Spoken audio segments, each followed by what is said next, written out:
Hello everybody and welcome back to the channel.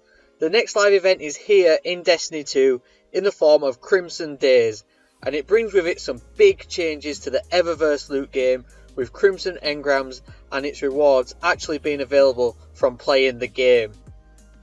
The best way to earn the Crimson engrams and its new limited time loot is to play the new PvP competitive playlist Crimson Doubles. This is the 2v2 mode playable for this week and has some pretty neat rewards attached to it. The aim is to get the most kills in a round, with the first team to 3 round wins coming out victorious. However, let's look at what I found to be the best build for this game mode and how you can increase your chances of winning and fun. So the aim of this mode is to stick close to your partner. By doing this, you'll actually get a buff which dramatically increases your ability recharge rate. If you go too far away from each other, you lose this buff and you actually become detectable on the map with a precise waypoint for your opponents.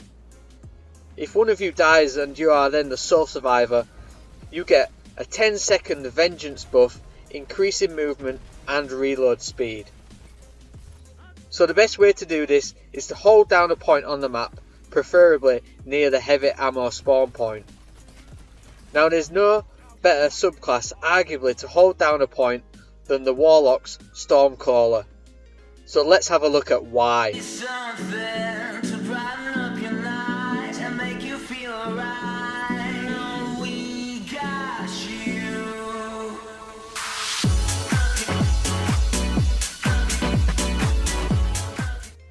With the buff to recharge rates, you get your grenades and rift back near instantly.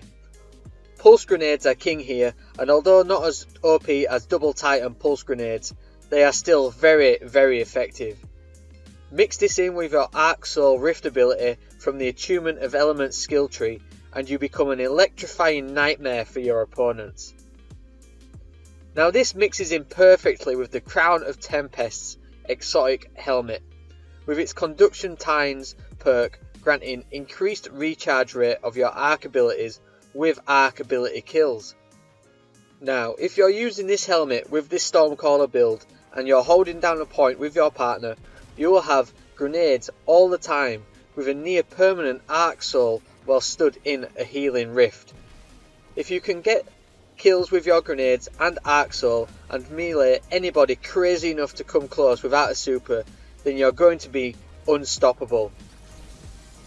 This build pairs very well with either a Titan or a Hunter, but if you have a second Warlock running Empowering Rift 2, then this would be a formidable combination. I ran mine with a clanmate last night who was mainly using the Sunbreaker Titan, as his Firewall Grenade and Hammers of Soul gave us a nice extended range ability to ward off would-be pushers and was very versatile too. This Warlock build is also great for pushing opponents too, who are holding down a point, especially if you have your Stormtrance super ready, as with less chance of being team shot in this mode, you can get within range to use landfall on them and sweep them up as they try to run away.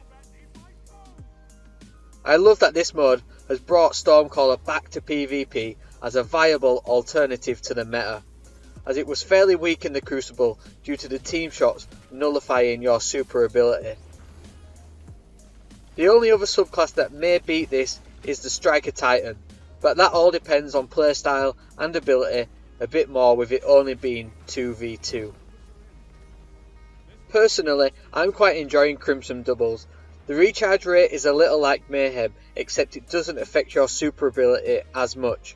It's definitely better to play with a friend and communicate with them though, but solo is manageable but can be rage inducing depending on who you are paired up with.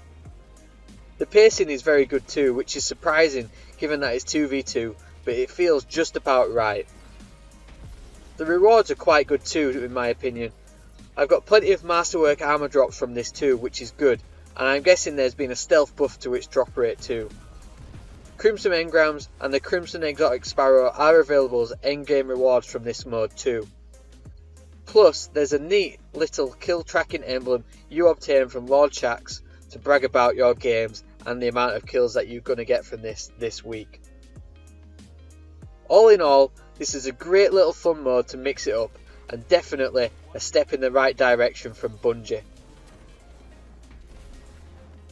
So there we go, just a quick look at a very effective build that you could be using in the Crimson Doubles PvP live event this week.